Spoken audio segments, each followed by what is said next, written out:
And welcome back once again. Welcome to my fifth and final installment in this particular Brian De Palma festival. I will probably do another one because if you haven't ever looked at Brian De Palma's catalog, you'll see why he is, well, for me anyway, one of my top five directors of all time. Um, Definitely the top three. Um, and that is, there are so many other Brian De Palma movies I love. The Black Dahlia, Untouchables, Mission to Mars, the first Mission Impossible with Tom Cruise. Um, all of those are Brian De Palma movies, on top of the five that we've talked about. Scarface with Al Pacino. So, I mean, his catalog is phenomenal, um, spanning action, thriller, and horror, kind of all together. And I absolutely love it. And we're going to finish up tonight with the fifth installment, and that is Raising Cain. Now, Raising Cain, yes, a Brian De Palma film. Now, Raising Cain was released in 1992, and it was again written and directed by Brian De Palma. So he's a very good writer too. He has thrilled me with his own writing and directing his own stuff. I mean, you can't get much better than that. So it stars John Lithgow, Lolita Davidovich, Stephen Bauer. Um, is Dennis Franz in this too? I mean, I was just curious. No, he didn't make it into this one, it looks like. Mel Harris is in it. Francis Sternhagen. But, yeah. So, let's get down and do the damn thing. There's some interesting little trivia about this movie. Um, Brian De Palma was not happy with his own cut of the movie. The studio, it was not really all the studio or anything. It was just that after he had it all done, he just wasn't very happy with it. And he was like, what little studio pressure there was kind of made him go ahead and do it. And then he didn't really like it. But a fan of Brian De Palma's and a super fan of this movie made a fan cut of the film in 2012. And it had such a fantastic, it was released on one of the websites, and it had such a fan reaction that Brian De Palma actually saw it. And when Scream Factory, I don't know how much they want for their Blu-ray, but it's probably ridiculous. But when they came to him to do a Scream Factory, wanting all their new little extras, he told them about that cut, and he spruced it up a little bit and made it the official director's cut. So it was actually, he worked with a fan who made it, who turned a fan edit into his official Scream Factory director's cut of this movie. Now, I mean, he added some stuff, but as far as the cut went, it was something about um, Carter's story and the wife's story were supposed to be switched, and instead, so that was what he was really unhappy about. That's a little bit of trivia, that the director's cut was actually done by a fan who then impressed him so much he spruced it up a little bit, worked with the fan cut, and made a director's cut out of it. So that's kind of interesting. I'd like to get a hold of it, or download it anyway if you can't afford it. Scream Factory. I'll just go download your shit, bitch. If you don't want to, do decent runs. So we have Carter, John Lithgow, Carter, He's talking in a car to his wife's friend Karen, and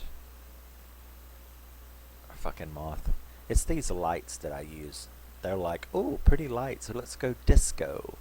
So he's talking to his friend's wife Karen, and talking with them about his father's child psychology clinic in Oslo, and how he is going to take his daughter there. Him and his wife are going to take their daughter there. Now she's a little confused, you know, because she's like, well, she's not mentioned that to me. That seems like something she would have mentioned. And then he's like, y'all should come too, because his daughter, who's like 5, and her son, who's like 5, they're in the back seat asleep, and he's like, you should come too. And she's like, I'm not taking my son to some weirdo snake pit kind of clinic, which kind of offends him a little bit.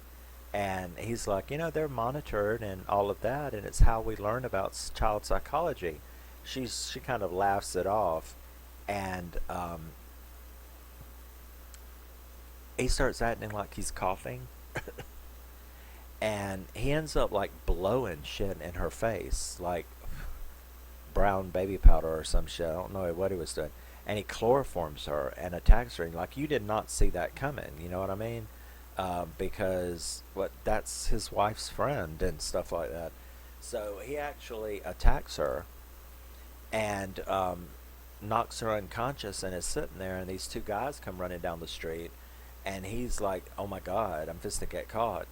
And all of a sudden, another one of him appears at his passenger side window and starts talking to him like, "You're so stupid. What do you think you're going to do now?" And he's like, "Why are you following me?" And it's like, that's what twin brothers do, right?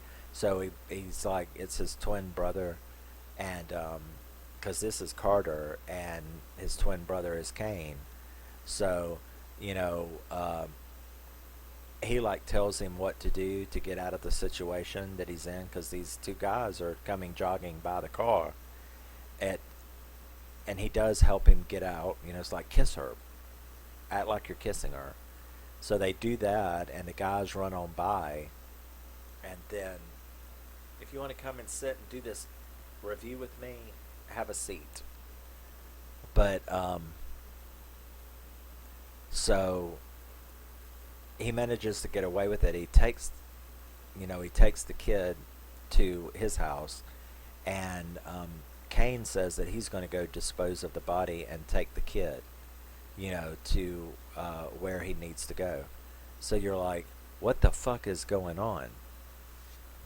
And as they discuss, you sort of get the idea that Carter and Cain are attacking and kidnapping kids to take to his dad in Oslo. So he's like kidnapping children to take to his dad's clinic. And then later on that night we meet Jenny, that's his wife, and we see Carter then talking to his father at a hotel room, where they're talking about, his father's kind of like, you got out of jail and you came back around and nobody needs you. And he's like, yeah, you do need me, because Carter would have got caught today with your little scam if I hadn't have been there, to save his ass. And in the meantime, Jenny is sort of getting a little creeped out and concerned about Carter's obsession with his daughter, So he's paying more attention to the daughter. Usually, I think, don't men complain about that more? That they're paid less attention to. Well, and this is the other way around. The Jenny is complaining to her friends that Carter pays more attention to their kid than her, and all of that kind of stuff. So while they're out shopping, she runs across Stephen Bauer's character. So she meets him in a store. Now they obviously had a little relationship while that guy's wife was sick with cancer, and I guess they had an affair.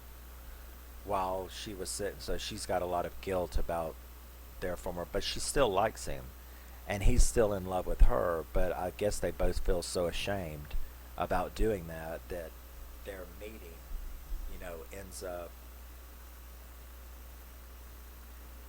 I'm going to be playing with that this whole review, but so they end up like playing um, sort of around each other, like should we meet up, should we not meet up? It was wrong, but the wife is dead now, and she's having a little bit of problems with Carter. Him paying too much attention. So um, she ends up restarting that affair, an affair with him, Jack, another Jack. I told you De Palma's got something about J names. So they thought they end up like meeting in the park, and she thought that she saw Carter over there in the bushes, and it kind of freaks her out. So um, we know now though that Carter knows that they're having an affair. So Cain takes over. Cain is like, you go, I'll deal with this. You going back home to the daughter, to your kid. I'll deal with this.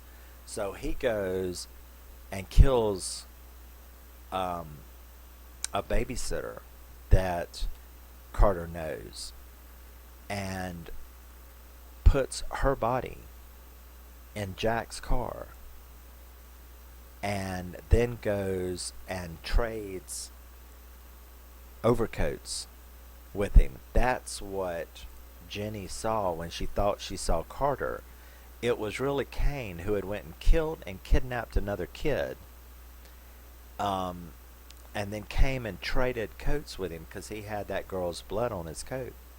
So he traded that. So he's setting up Jack, is what he's doing, as being the fall guy for these women who are disappearing and their kids. So, because when Jenny goes home that night, she thinks she's with Carter, but Carter's not there. It's Cain. And Cain kills her, takes her out into the sort of like that scene from Psycho where he's like sending her car down into the swamp. That's the same scene, only she wakes up and starts banging on the window, and it freaks Cain out, but he's like, whatever. And the car finally goes ahead and sinks, and she's dead. You know what I mean? So now, of course, Carter's having to go to the cops. His wife's missing. Several women have went missing from in and around that park. Their kids kidnapped and stolen. So the cops, of course, are freaking out, getting Carter to to do a sketch.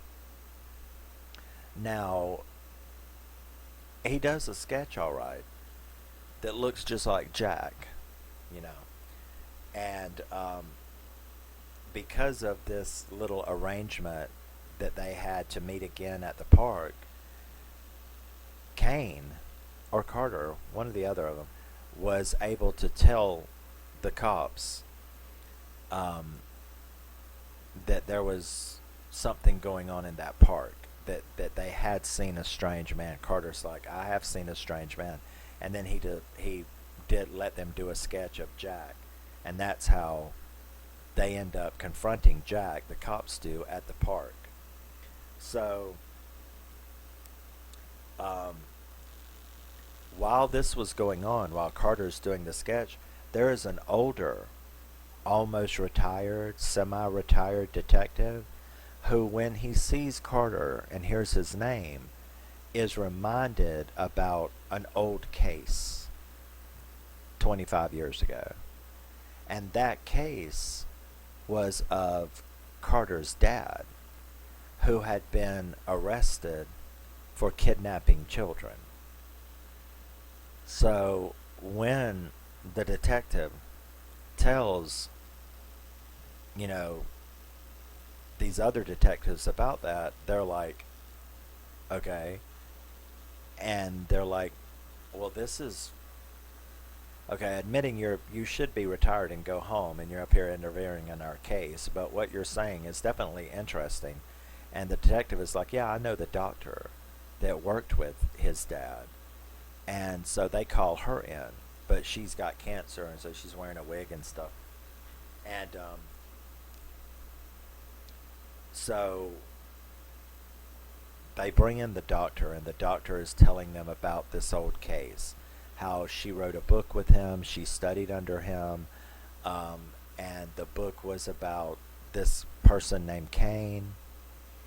That Cain was a multiple personality, a disordered person, but that she had become suspicious because the data that the doctor had was so specific and so detailed that she couldn't understand how he would know these things about this person. So she got suspicious. This is the case from 25 years ago. So she had gotten suspicious only to find out that this person was actually created by the doctor. She's like, I know what happened. My suspicions were that he took a child and abused it in specific ways to make it split its personalities to prove his theories. She couldn't have proved that at the time, but the doctor ended up getting arrested anyway for kidnapping a bunch of other children, which he was probably going to do the same thing with, which is also what's now taking place again. So after they then have found, arrested Jack, when they found, like, is that your car? And they go to the car, and he's like, sure, there's nothing in it, and they open it up, and it's that babysitter's body in the bag. He's definitely fucked. So Cain, he goes back to Carter's house, and while he's there, he thinks he gets the shit scared out of him by a jump scare, and so do we actually, because he sees Jenny on the monitor, the baby monitor from the kids' room. So when he sees that, he goes creeping through the house. And as he's creeping through the house, Jenny is alive, and she comes out and scares the shit out of us all, and jumps on Carter and jumps on Cain and starts taking over, cutting him. She cuts him real bad, and then all of a sudden Carter starts screaming at her, "What are you doing?" Because it all just came out. We all we all know what's going on now. Okay? And that is that Carter and Cain are the same person. They're not twin brothers. That Carter and Cain is that kid. So that man had taken his own child and abused him in specific ways to cause him to have several different personalities, multiple personality disorder, all to prove his theories about how multiple personality disorder is created in life, which is pretty intense dedication to your theories and your work, isn't it? So they arrest Carter. They of course let Jack out of jail, and Jack and Jenny are there at the police station. The doctor's there at the police station. Carter's there at the police station because they have to figure out where are these children. So the doctor, interviews him in a quiet place and is going to hypnotize him and all that, all the psychobabble. to try to figure out their goal is, where are these children? Where is Carter's own daughter? Where is, you know, everyone else? And during the hypnosis, which was pretty cool, it's sort of like, Split, the movie Split. It's it's sort of like that. The scenes where she is talking to James McAvoy in Split. It's that kind of scene where she's talking to John Lithgow and she brings out these different personalities, which is pretty cool. Then she brings out one of them, which is Margot. Now, Margot is the caretaker. She don't like what was done. She doesn't like this kidnapping thing. She hates their father. She is actually the one who turned him in 25 years ago to stop this, was that personality of Margot.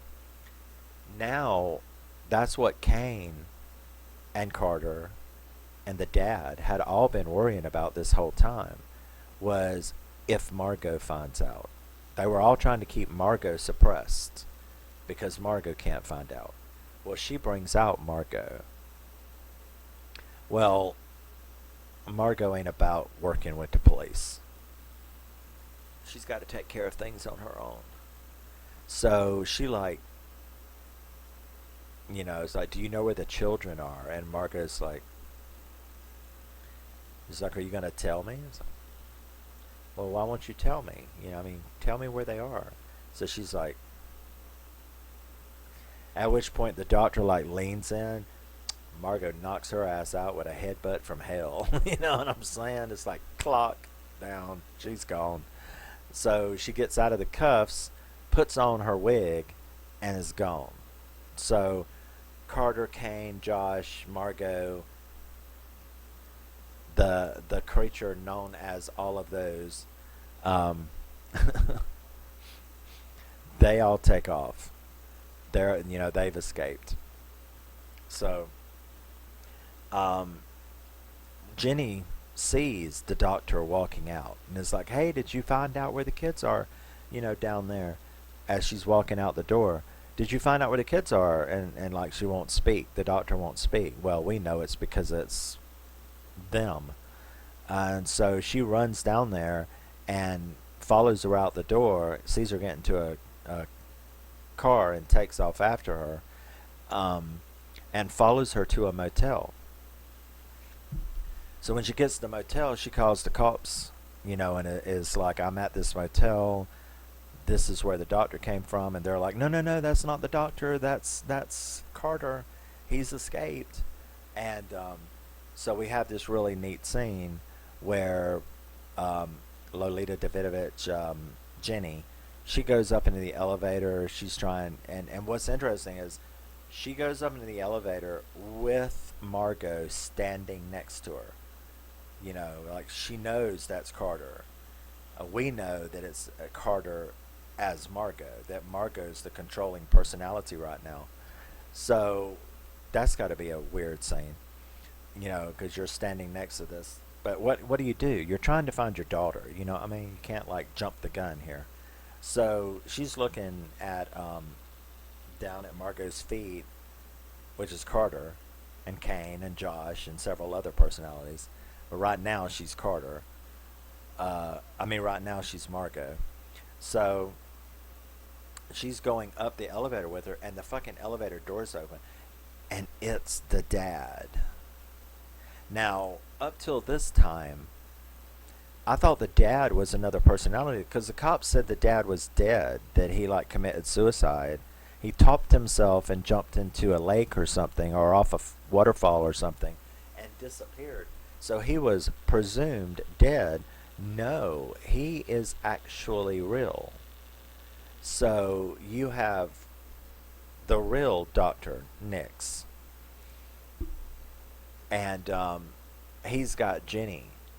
So, he's got the kid. Jenny's daughter and Carter's daughter.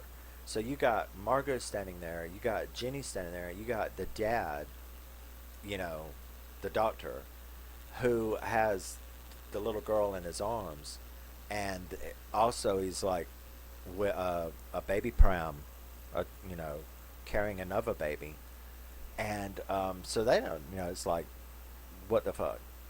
So that's a really interesting, tense situation, and there's like a really cool really cool dialogue between them. They fight a little bit. They talk about it.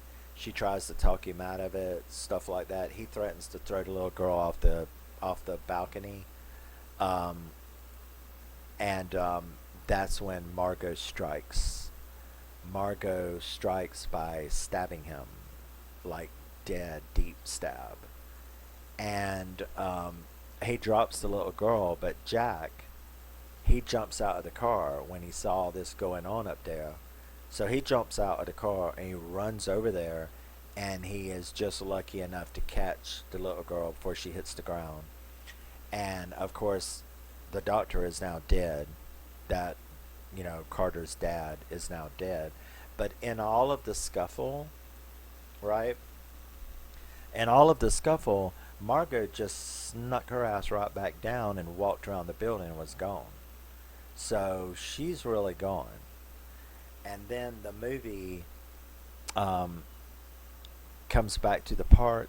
Jenny's happy with Jack now. They're there with the little girl, and her and her friend are talking about, you know, well, what happened to him? Where did he go? I don't know. I hope they find him. Stuff like that. And you see the little girl run off.